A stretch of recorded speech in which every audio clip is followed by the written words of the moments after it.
is beautiful architectural photography, and it's called the Don't worry. Berrasmakuntza. Don't worry about it. I've been Sure, practicing. he's going to tell you exactly how to say Yeah. that. What it is. So I'd like to introduce Patricia. Thanks, Glenn. Yeah. Jim kindly sent me a file on how it's pronounced, and I've been practicing for a week, but I'll probably butcher it. So, this will be my blanket apology for anyone here who is Basque, or anyone watching who is Basque, because I will probably butcher the word. Thank you all for coming out. My interest has always been in structures, be they social or in this case architectural, and how people interact with them, which is why, on top of being just generally obsessed with Gehry buildings, the Bilbao Guggenheim has become a real passion for me because it has an interesting positioning in both Bilbao and positioning in the Basque world. Bilbao is in the Basque Country. It's in the north of Spain. It isn't the capital of the Basque Country. It is San Sebastian is, but Bilbao is an interesting city because it has changed over the years, and with its change, the identity of the Basque people have also changed somewhat. The Basque people were originally agrarian shepherds, and Bilbao was, from the flood essentially, a market town where they would come and sell their goods, their agricultural fleece, lamb, goat products, kinds of thing. But in the 20th century, it became a major industrial site because the mines around the area had all the makings for steel. So it became a major steel producing city as well as a major shipping port. Well, as we all know, the 90s hit, the 80s and 90s hit, Rust Belt happened. And Bilbao, like many industrialized cities, began to decline. And the town fathers were like, what to do about this? We've got to reverse this somehow.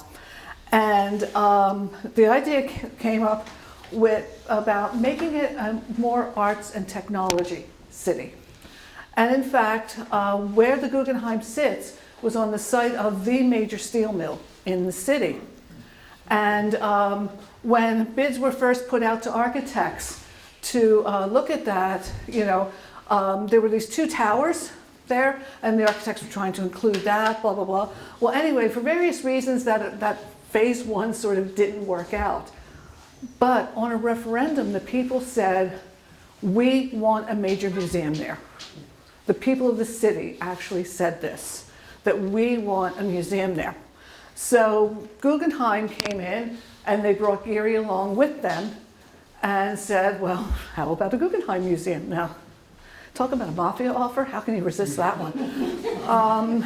And so this is the 25th anniversary year of the opening of the Bilbao Guggenheim. And it really has become the symbol of the city. And in fact, for the opening, Koons made this major puppy sculpture made of flowers that is like as tall as the building, just about, in front of the building. And it was supposed to be a very temporary, just kind of for the opening year and stuff. Well, the people fell in love with it and they said, no, please keep it. Can we please have that forever? And that has become the reference to the building and also the mascot of the city. But to let you know how much this has changed the city, there is a major resurgence of art. There are art galleries all over the place. The government buildings all have art spaces in their ground floors. So there are galleries, and there are pro-am watercolor societies, oil paint societies, acrylic paint societies, photography societies. You name an artistic form, there's a society for it, and they all show in these government space, these government building spaces, these galleries that the government has turned over. So it really has changed, and there's a resurgence in interest in Basque art. There have been many exhibitions on Basque art and things of that nature. So it really has, again, changed the identity of the people, which I find fascinating. And then again, as I said, Gehry, his buildings are just, I'm obsessed with them. I was photographing another one in London this past summer, and I'll probably drive Ken nuts saying we're going to travel the world so I can photograph Gary buildings. But in order for something to really work, it can't just be splash, shiny new, yay, this is who we are. It has to have a reference to the back. And that's what's so fascinating about this building. Of course, as you know, all of Gary's buildings are really sculptures, which I find beautiful. But these two photographs aren't for sale. They're here really as a reference.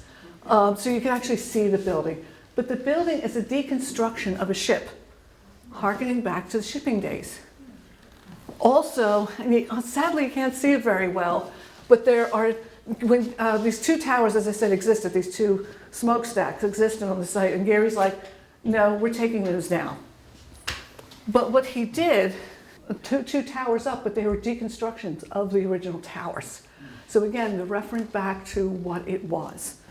So there's that connection, that continuity from the past to the current identities. Also, just so you know, this lovely red bridge is the Punt La Salva, and that is actually a sculpture by an artist, painted in a very particular manner as instructed by the artist. It was a little controversial. They're like, oh, that big red bridge, or it's taken away from the building. But I think it actually works. But yet again, this idea of new identity, this reinvention, which brings me to the Basque word, which is the title of this. And let me see if I can get it. Berrasmakuntza, which is the Basque word for reinvention. Because the city and the people have reinvented themselves. So that's just to give you some background on the building and why the building, for me at least, is so amazing. It's because of the way the people interact with it, the way the building has shaped the new identity of the people. And it really is an art and technology center. As I said, there are all of these art spaces that are absolutely amazing. So in my past life, I was really interested in in my research, doing deconstruction and critical discourse analysis, pulling things apart, trying to understand what it is that makes them what they are. And hence, that's really, so my interest in structures in general has taken me to architectural photography. My interest in deconstruction has brought me to abstract architectural photography. And that's pretty much what I tried to do here, was try and get at the spirit of the building. What makes this building the amazing place that it is? And there are lots of things, and things that are very signature of Gary. But for this building, you'll see the cladding on the outside is titanium, which means the building changes colors during the course of the day.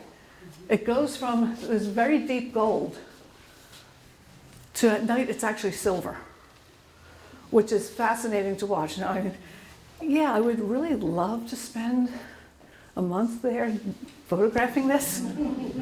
We'll see. And you see, because I did take this over the course of several hours on one day. As I said, I would love to take it over the course of several hours, several days, but hopefully someday that will happen. Oh, and saying about it's the ship, you can actually really see it in this, because there's the bow, the stacks, the smokestacks of the ship, etc. But again here, that green was actually on the building that day. It just reflected this green color back.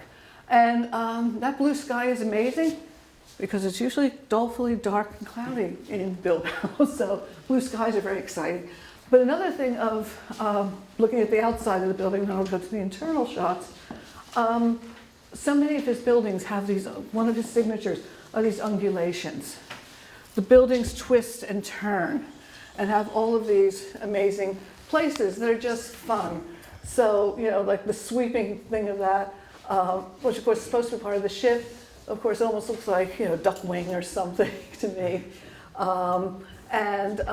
Sometimes photographs just surprise you. This one was a major surprise to me when I took it, the way it turned out, because I think it's the most abstract one of the lot. But I just love the way, the flatness of it, but then this looked imposed, and you can actually see the folds and crinkles in the building.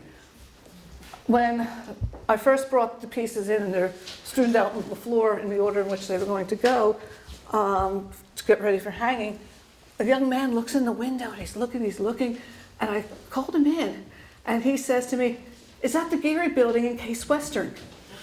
And I said, "No, actually it's the Geary Guggenheim in Bilbao." And he says, "Oh," he says, "because I was looking at this window."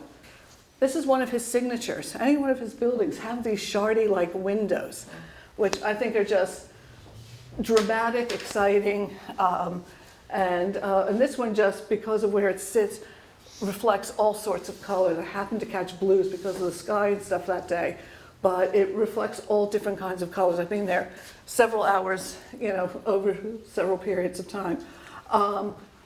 And what is also fascinating about the building, because as I said, when you look at it from the outside, it's this amazing piece of sculpture. When you go inside, it's like walking through the sculpture. And that's the other thing I found fascinating about it. So these are internal shots where I just looked up, through, this is actually in the passageways and in the lobbies where you get to see this. Now, Claire isn't here today. Claire is one of our members and a fellow photographer. And Claire has the patience of a saint. She has beautiful pieces in the back. I recommend you look at them. But she will work on pieces for hours to perfect them. And I'm like, no, I'm not doing that. I'm the lazy photographer. I'm actually more interested in the camera than I am the computer. I do as little adjustments as possible and absolutely no manipulations. I mean, the adjustments I'll do is, I'm excellent at clone stamping, so I'll get rid of anything that I think is distracting and noisy, and of course play with brightness, contrast, etc. But this piece drove me nuts, because when I printed it out, this was just a big black blob. And while I won't normally work more than an hour on a piece, this was over 2 hours of work just to get the texture and stuff of this piece of the structure correct. And when I thought I finally had it, and on the screen it looked right, I printed it out, and it was a big black blob. And I looked at Ken and I said, "Screw it, I'm going to go look for another piece to put in the show."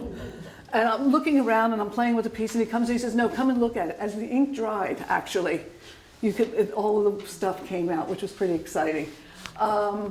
This actually is, again, this is an internal. When you go into the lobby, there is just this sweeping piece of metal structure that's part of the structure of the building. And that's the other thing that amazes me, is how the structure, stuff that is absolutely structural, is also part of the aesthetic, is part of the actual sculpture.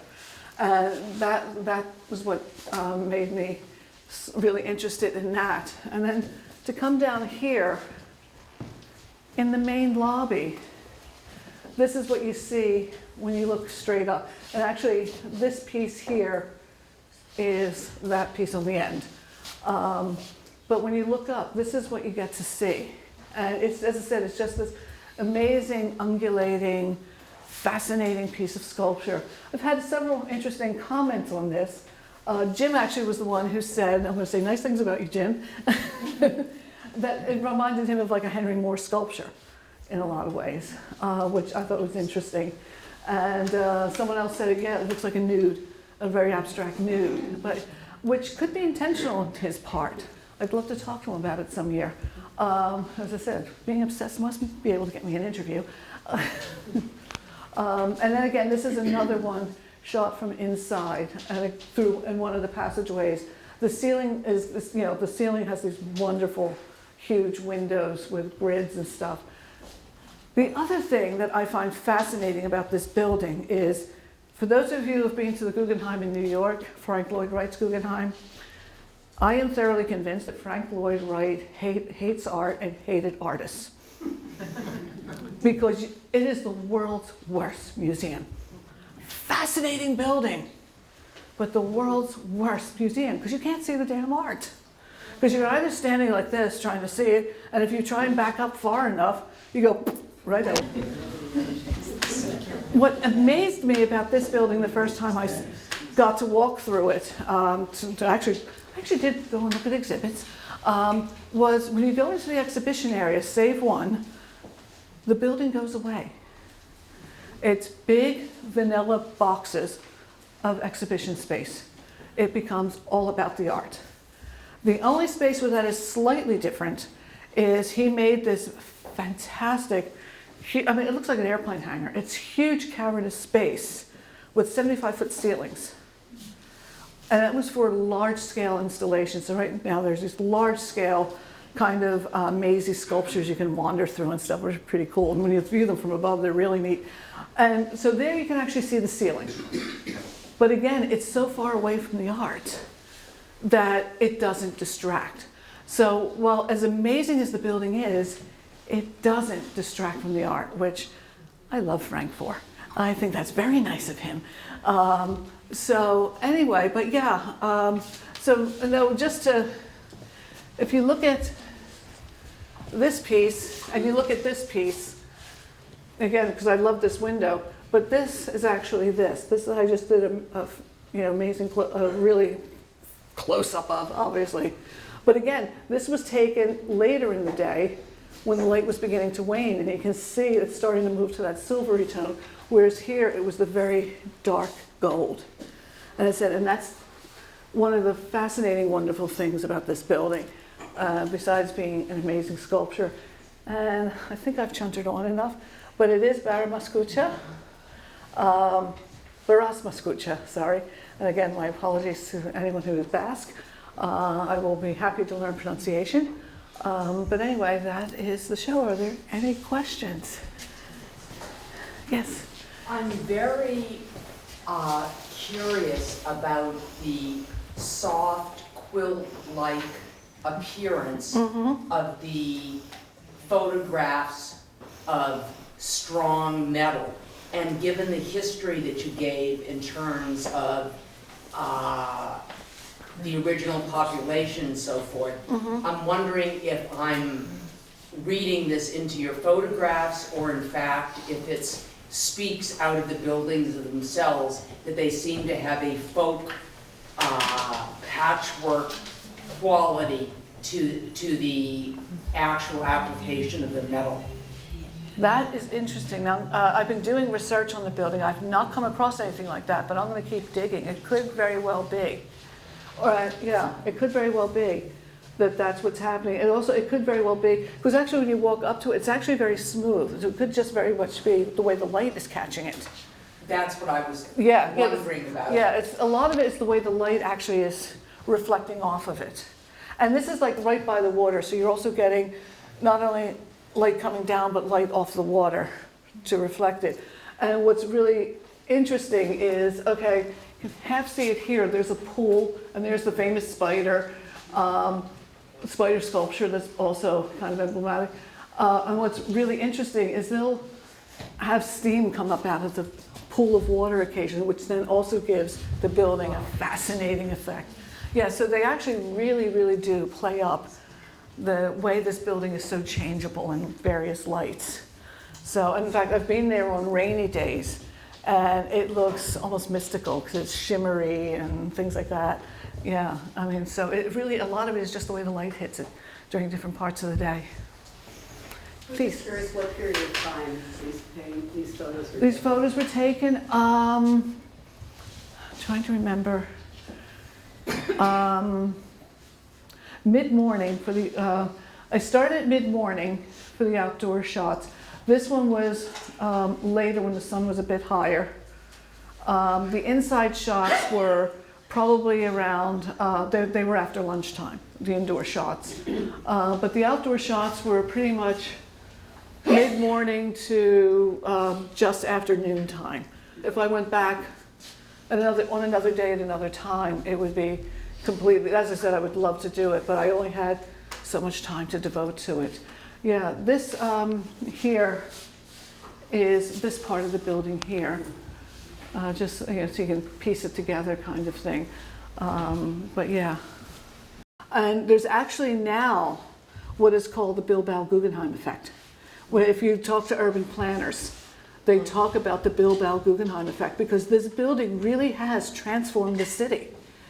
It really has reinvented the entire city and the identity of the people there. There was a young man in here who's an urban planner. He says, well, of course you've heard of the Bilbao Guggenheim. I said, oh yeah, I've been reading a lot about that lately. And he says, it doesn't work every place else. I said, I know, because unless you have the backing of the people who are willing And even at that $300 million mark, there were certain things that they couldn't finish, that have been left unfinished. So like, as I said, I didn't get in this round, I don't have pictures of the towers, but there's actually a staircase that goes up into one of the towers. Well, that was supposed to be a very elaborate staircase. It was so you could view the building from different aspects. They could only build the one main staircase. So it's like, well, at least we have something, you know. But so even with running out of money, they made sure they could get the project done and the absolute essentials put in place. But yeah, but the people really wanted this. I mean, they really, this idea of, you know, making it an arts place, and as I said, making this the place that just, and this building has really solidified that and transformed, or as I said, has helped with the reinvention of this place, of the city and its people. Any other questions? Yes, please. Here. Is part of your technique to always look upward? It all feels like it's looking upward rather than straight on. Yeah, because I'm short. Seriously, that's a lot of it. I'm kind of short, so I tend to be looking up at things anyway. But yeah, actually, I do like that looking up aspect. I have some internal shots from up on a deck, but even up on the deck, I didn't have really quite the rise that I would need if I was taller or could learn to walk on stilts, maybe. And I don't like ladders. They're too rickety for me, so I don't go up them. But yeah, no, I really do tend to do a lot of that. And I really do believe it's because I'm down here and the world is up there. Yeah. But I also like that sort of soaring. A lot of my other photographs you see have that almost recursion effect where you're looking through and it just seems to go on through infinity. And I think that's what it is. I kind of like that recursion effect. And looking up also kind of gives me that effect. Yeah. Yeah, Brian. My architecture expertise comes from one tour I went on once, where the tour guide said you always want to look at where the building meets the sky. And you get that. Yeah. It's great. Thank you. Yeah. Yeah. And the sky really, you know, kind of helps it. It caps it, but also, yeah. That one looks like you got it like just the right moment. Yeah. So Yeah. awesome. A lot of it is just, I mean, and I think that's the other thing I like about photography is that sometimes it's just dumb luck. Yeah. You're just in the right place at the right time, you know. And several of these with the light is, yeah. Or you have a good eye. Sorry? Or you have a good eye. Or, oh, thank you. Yeah, hopefully, but yeah. But so much of it is just right place, right. Because as I said, and also never knowing what's going to come out sometimes. Because as I said, when this one popped out, when I pulled it up on the screen, I was completely surprised at it. That was like my, oh wow, that's kind of cool. How did I do that? But it was just right place, right time kind of thing. The light was just catching it in a particular way. You know, so I caught it, yeah. Some of them look like paintings. Thank you, yeah. Awesome. Any other questions? Well, thank you so much for coming.